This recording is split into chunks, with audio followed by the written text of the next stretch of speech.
প্রিয় সন্তান, আমি তোমাকে 3টি কারণেই এই চিঠিটা লিখছি। 1, জীবন, ভাগ্য এবং দুর্ঘটনার কোনো নিশ্চয়তা নেই।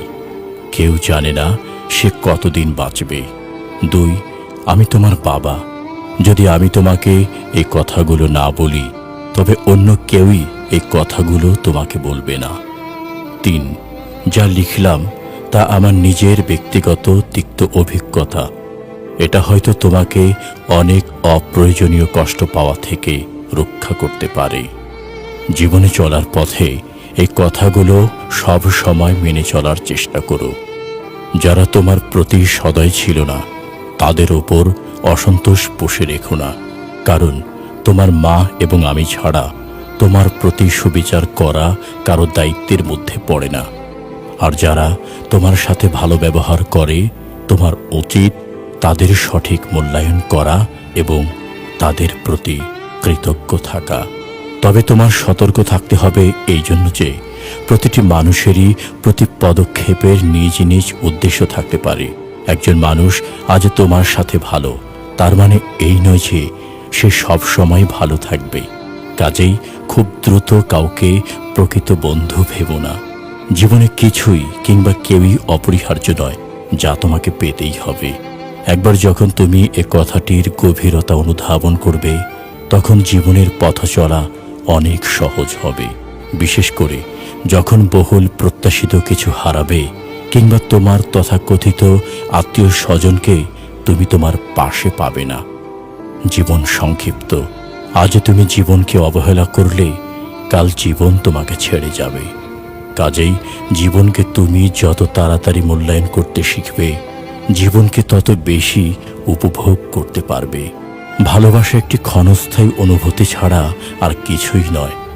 মানুষের মেজাজ আর সময়ের সাথে সাথে এই অনুভূতি বিবর্ণ হবে। যদি তোমার তথাকথিত কাছের মানুষ তোমাকে ছেড়ে চলে যায়, তাহলে ধৈর্য ধরো। সময় তোমার সব ব্যথা বিষণ্ণতাকে ধুয়ে মুছে দেবে। কখনো প্রেম ভালোবাসায় মিষ্টতা এবং সৌন্দর্যকে নিয়ে বাড়াবাড়ি করবে না। আবার ভালোবাসা হারিয়ে বিষণ্ণতায়ও অতিরঞ্জিত হবে না। অনেক সফল লোক আছেন যাদের হয়তো উচ্চশিক্ষা ছিল না।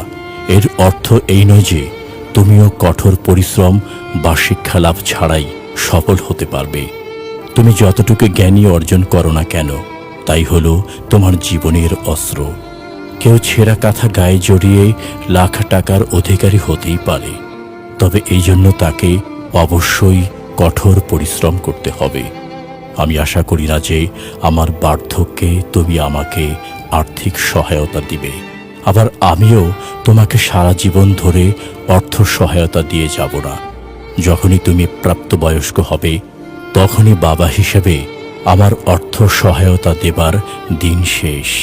তারপর তোমাকে সিদ্ধান্ত নিতে হবে, তুমি কি পাবলিক পরিবহনে যাতায়াত করবে নাকি নিজস্ব লিমুজিন হাঁকাবে। তুমি কি গরিব থাকবে নাকি ধনী হবে। তুমি সব সময় তোমার কথার মর্যাদা রাখবে, কিন্তু অন্যদের কাছে তা আশা করো না। মানুষের সাথে ভালো আচরণ করবে, তবে অন্যরাও তোমার সাথে ভালো থাকবে তা প্রত্যাশা করবে না। যদি তুমি এটি না বুঝতে পারো, তবে শুধু অপ্রয়োজনীয় যন্ত্রণাই পাবে।